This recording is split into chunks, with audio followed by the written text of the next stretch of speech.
الحمدللہ رب العالمین والصلاة والسلام علی سید الانبیاء والمرسلین اما بعد فاعوذ باللہ من الشیطان الرجیم بسم اللہ الرحمن الرحیم الصلاة والسلام علیک یا رسول اللہ وعلی آلک واصحابک یا حبیب اللہ الصلاة والسلام علیک یا نبی اللہ وعلی آلک وصحابک یا نور اللہ۔ جیسا کہ آپ کو معلوم ہے کہ ہم قرآن مجید فرقان حمید کا ترجمہ اور تفسیر سن رہے ہیں، آج پھر آپ کی خدمت میں حاضر ہوں۔ دعا ہے اللہ تبارک و تعالی حق اور سچ بیان کرنے کی توفیق عطا فرمائے، اور اللہ تبارک و تعالی سن کر ہم سب کو اس پر عمل کی توفیق عطا فرمائے۔ بسم اللہ الرحمن الرحیم، اللہ کے نام سے شروع جو بہت مہربان رحمت والا۔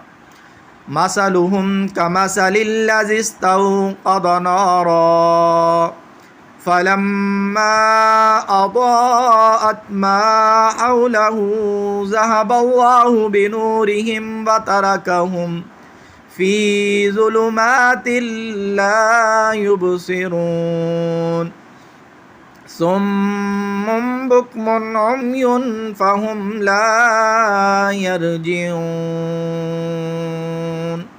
ترجمہ کنز الایمان۔ ان کی کہاوت اس کی طرح ہے جس نے آگ روشن کی تو جب اس سے آس پاس سب جگمگا اٹھا، اللہ ان کا نور لے گیا اور انہیں اندھیریوں میں چھوڑ دیا کہ کچھ نہیں سوجھتا۔ بہرے، گنگے، اندھے تو وہ پھر آنے والے نہیں۔ تفسیر صراط الجنان۔ مثلهم كمثل الذي استوقد نارا، ان کی مثال اس شخص کی طرح ہے کہ جس نے آگ تو روشن کی۔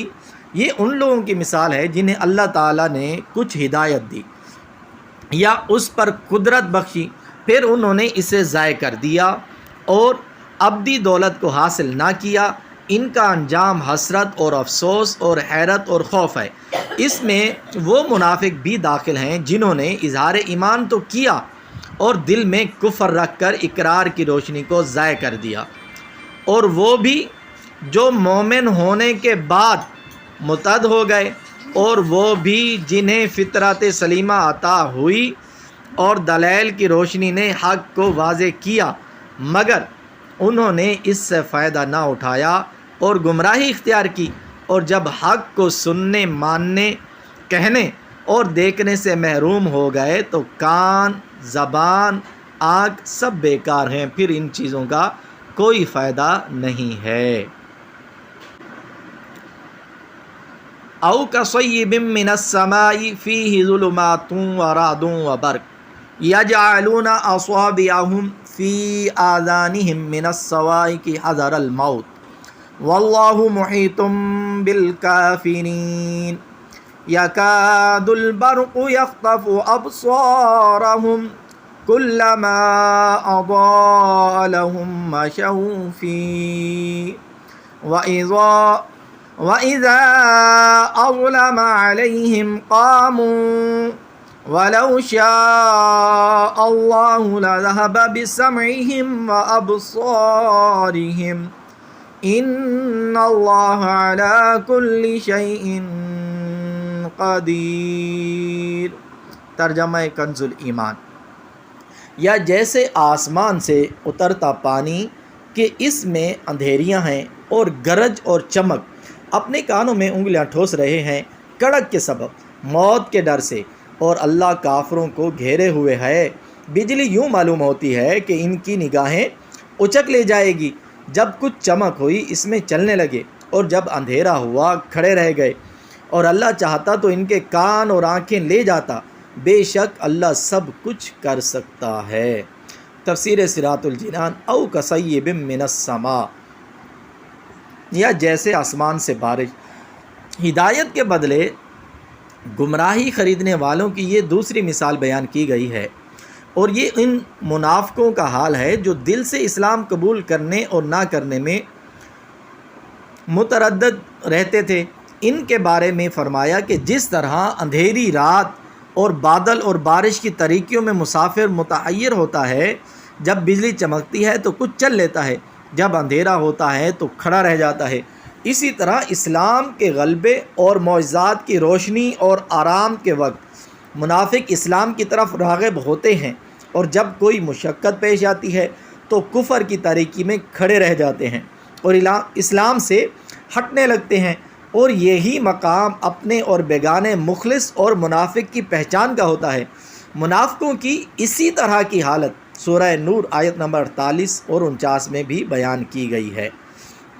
علی کل شیء قدیر، اللہ تعالیٰ ہر شے پر قادر ہے۔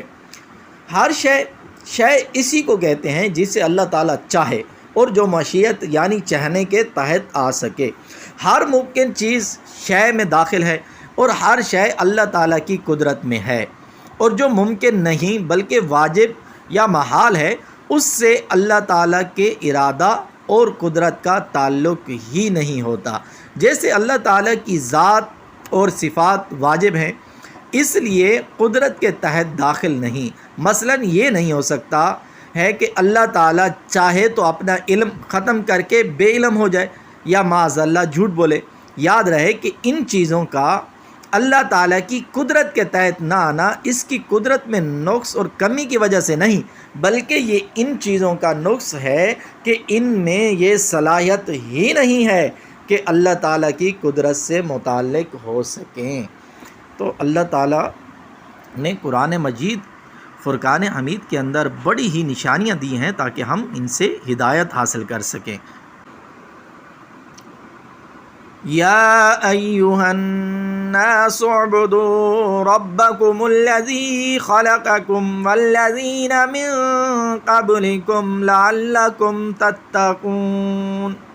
ترجمہ کنز الایمان، اے لوگو اپنے رب کو پوجو جس نے تمہیں اور تم سے اگلوں کو پیدا کیا، یہ امید کرتے ہوئے کہ تمہیں پرہیزگاری ملے۔ تفسیر صراط الجنان۔ یا ایھا الناس، اے لوگو، سورہ بقرہ کی شروع میں بتایا گیا کہ کتاب متقین کی ہدایت کے لیے نازل ہوئی، پھر متقین کے اوصاف ذکر فرمائے، اس کے بعد اس سے منحرف ہونے والے فرقوں کا اور ان کے احوال کا ذکر فرمایا تاکہ سعادت مند انسان ہدایت اور تقوی کی طرف راغب ہو اور نافرمانی اور بغاوت سے بچے۔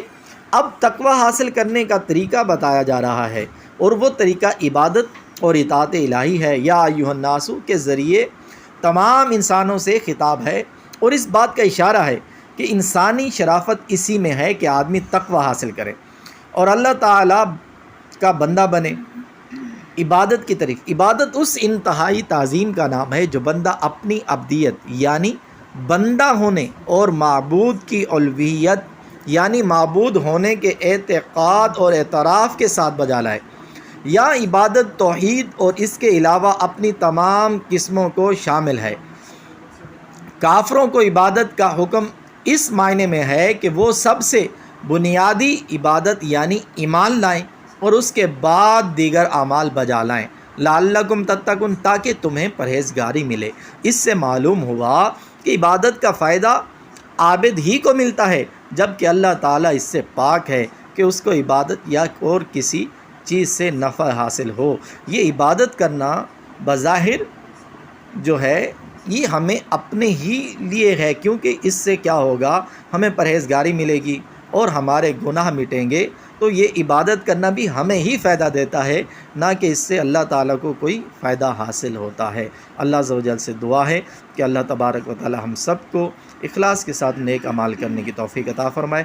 آمین بجاہ النبی الامین صلی اللہ تعالیٰ علیہ وسلم۔